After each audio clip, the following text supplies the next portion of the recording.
Hello, my name is Carolina Tesi. I'm from Block G, and this is my head-to-toe assessment. So we're going to start with the room tour. So this is my room.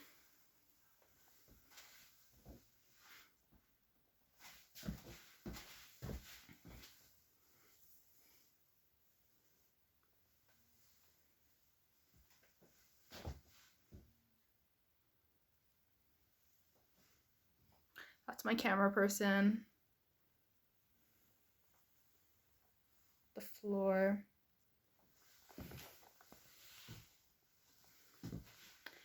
And the ceiling.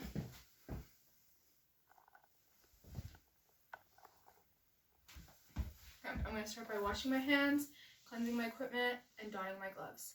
Hi Mimi, my name is Carolina Tesi, and I'm going to be your student nurse for today. So before we start, are you comfortable and relaxed? Yes. And do I have your consent to continue this health assessment? Yes. Okay, so we're going to start with a general survey. So I can see that her physical appearance matches her stated age and there's no harsh odor present, which are normal findings. I also see that the body is symmetrical. She maintains good posture and there are no obvious deformities, which are all normal findings. And in terms of her mood, I can see that she's relaxed and comfortable. She's maintaining eye contact with me, and she is being present. She's dressed appropriately for the interview, and she maintains good hygiene. In terms of gait, earlier when she walked in, I noticed that there was accurate foot placement, there was no leaning or limping to one side, and there was accurate arm swaying of the hands. And I can also see that there is no respiratory distress of any kind. There's no gasping or grunting or nose flaring, which is all normal. And I can also see that in terms of her being alert and oriented, I'm going to just ask you a few questions. So where are we right now? In a hospital. Okay, and who are you with? With a nurse. Okay, and what month are we in? April. Okay, so this tells me she's alert and oriented to person, place, and time. So now I'm going to begin the assessment with the head. So while observing the head, I can see that there are no lumps or swelling. And it's in a proper size and shape for the rest of the body. And now I'm going to look into the hair, and as I do this, there's a thick distribution of even distribution of hair throughout the head, and I can also see there's no signs of infestation, which are all normal findings.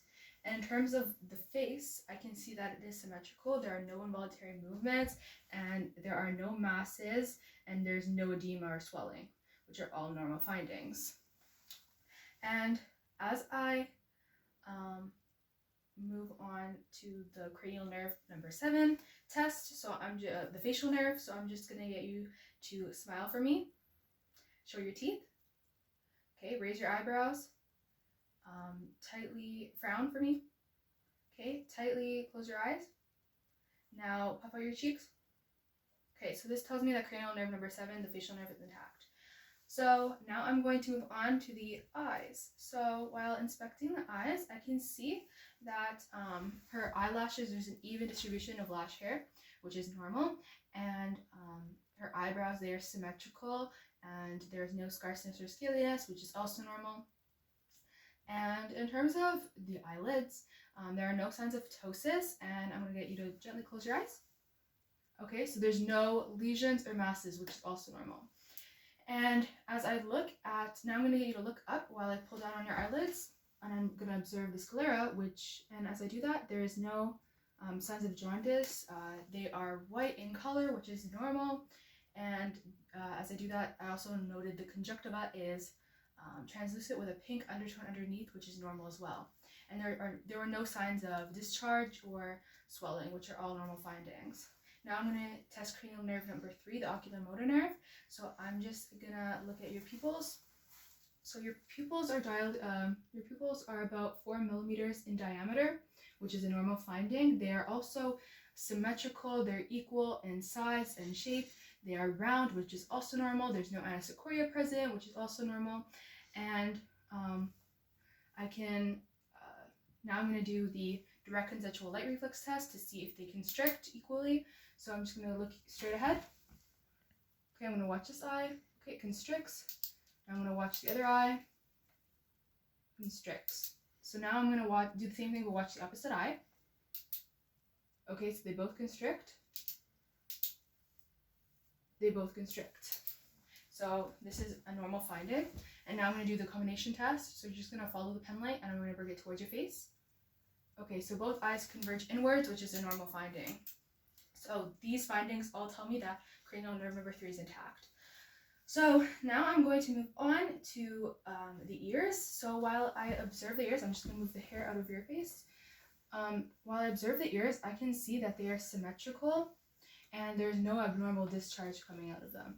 And as I palpate the auricle and the tragus, she complains of no pain, and which means there's no tenderness. And now I'm going to do the whisper test. This one. Verse. Wally. Mirror. Bed. Toy. Okay, so she passes the whisper test. And now I'm going to move on to the nose. So while inspecting the nose, I can see it is midline and there's no nose flaring, which are normal findings. And as I palpate the frontal and the maxillary sinuses, she complains of no pain but mild pressure, which is also a normal finding. Now I'm going to move on to the mouth. So as I inspect the lips, I can see that there is no edema and no cyanosis present, which are normal findings. And as I look into the mouth, I can see that the gums, there is no bleeding and no lesions, which are normal. In terms of the teeth, all 32 teeth are present with no cavities, which is also normal. In terms of the tongue, I can see it appears well hydrated with no lesions, which is also normal. In terms of the soft and hard palate, I can see that it is pink in color with no visible lesions, which is also a normal finding. And now I'm going to test cranial nerve number 9, the glossopharyngeal nerve, and cranial nerve number 10, the vagus nerve. So I'm just going to get you to say, ah, ah. Okay, so these nerves are intact since her soft palate and her uvular rise. Now I'm going to test cranial nerve number 12, the hypoglossal nerve. So I'm going to get you to stick out your tongue. Now move it side to side. Now say light, tight, dynamite. Light, tight, dynamite. So there are no visible tremors, which tell me that this nerve is intact as well. So now I'm going to move on to the neck. When inspecting the neck, I can see that it is in the proper head position. It is symmetrical. It matches her skin tone. There are no lesions, and there are no masses or obvious enlargement of the thyroid, which are all normal findings. And as I palpate the carotid artery one at a time for 1 full minute, I can see that the pulse rate is 80 beats per minute. There's a regular rhythm and even equality with a strength grade of 2+, which is also normal. And now I am going to do the test on cranial nerve number 11, the spinal accessory nerve. So I'm just going to get you to fight resistance. So I'm going to push on one side of your face and you're going to fight resistance. Okay. Now the other side. Okay. Now you're going to shrug your shoulders and try and fight. Okay. Yes. So she can fight resistance, which tells me cranial nerve number 11, the spinal accessory nerve, is intact. So this is normal. Now I'm going to move on to the integumentary system. So I'm going to be observing her arms first. So as I look at her arms, I can see that they are symmetrical. There are no involuntary movements. There's no edema, no scars, and no excessive moisture, which are all normal findings. And as I palpate, the temperature is normal. There's no excessive moisture. There are no masses, and she complains of no pain, so there's no tenderness, which are all normal findings as well. So now I'm going to check capillary refill. So capillary refill is within normal range, 1 to 2 seconds. So this is good. And now I'm going to test the radial pulses. So on the thumb side. Okay, and I do this for 1 full minute, and I can note a pulse rate of 80, regular rhythm, and even equality, which are all normal findings. And as I do the same thing for the brachial pulses, I can feel that there is a pulse rate of 80 beats per minute, even equality, and regular rhythm, which are all normal findings as well. So now I'm going to move on to the lower extremities now. So as I observe the lower extremities, I can see that there is no edema present, no involuntary movements, the legs are symmetrical, and there is no excessive moisture as well. And as I palpate for temperature, the temperature of the skin is normal. There's no excessive moisture.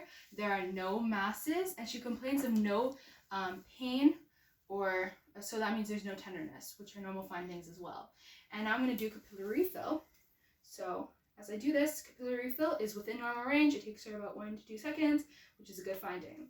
Now I'm going to palpate the posterior tibialis pulses for 1 full minute.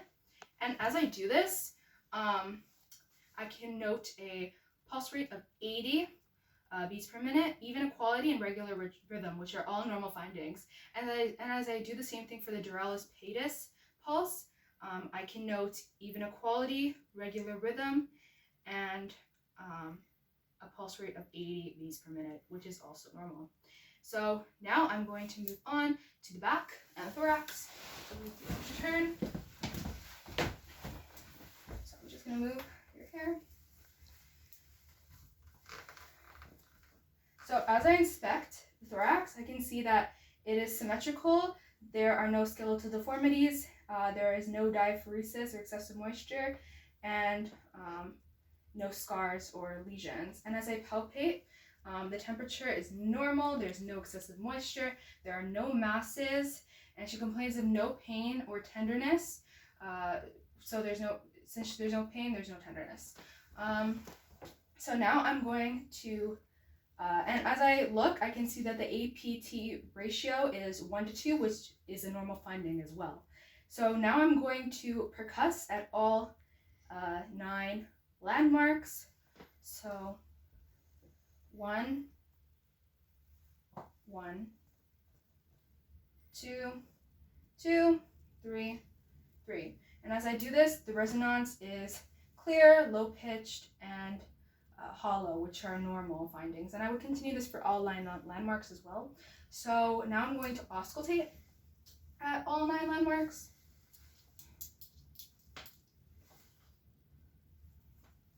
Okay, so starting with 1, take deep breaths in and out. So 1, 1, 2, 2, 3, 3, 4, 4, 5, 5, 6, 6, 7, 7, 8, 8, 9, 9. And as I do this, I note that the respiratory rate is 14. There's a good quality of respirations, and there are no additional lung sound. There's no crackles or wheezing, which is also normal. So now I'm going to be observing the cardiovascular system. So I'm going to do all 4 landmarks. So starting with the pulmonic valve in the second left intercostal space. So 1, 2.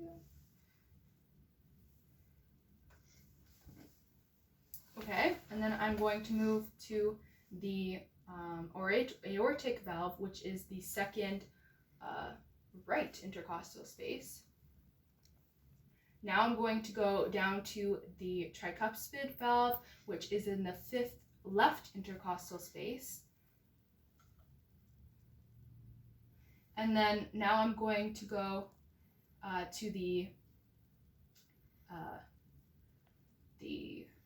mitral valve, which is in the 5th left intercostal space, but at the midclavicular line. Okay, and it's important to note that S1 sounds are best heard at the apex of the heart, and S2 sounds are best heard at the base of the heart.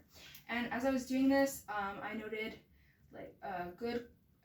there was no additional heart sounds, and there was a good rhythm, and like I stated before, the pulse rate, the heart rate is about 80 beats per minute, which is normal. All normal findings. So now we're going to move on to the bed, and we're going to do the abdomen part of this assessment.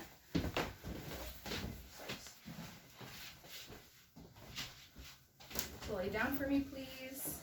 Okay.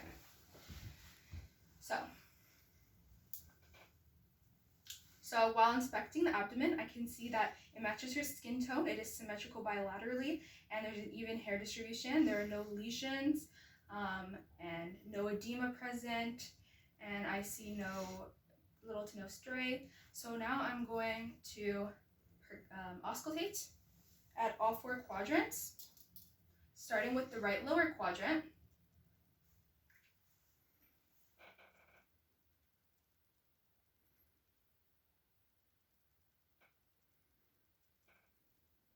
Making my way to the right upper quadrant, passing the left upper quadrant, and eventually making my way down to the left lower quadrant. And as I do this, I hear high-pitched gurgling sounds in irregular intervals, which are normal findings, so that's good. And now I'm going to percuss in all 4 quadrants, starting with the right lower again. So just gonna percuss, making my way to the right upper, now the left upper, and eventually the left lower quadrant. And as I do this, the tympany is predominant, which is also a normal finding. So now I'm going to do palpation, light palpation in all 4 quadrants, starting with the right lower once again.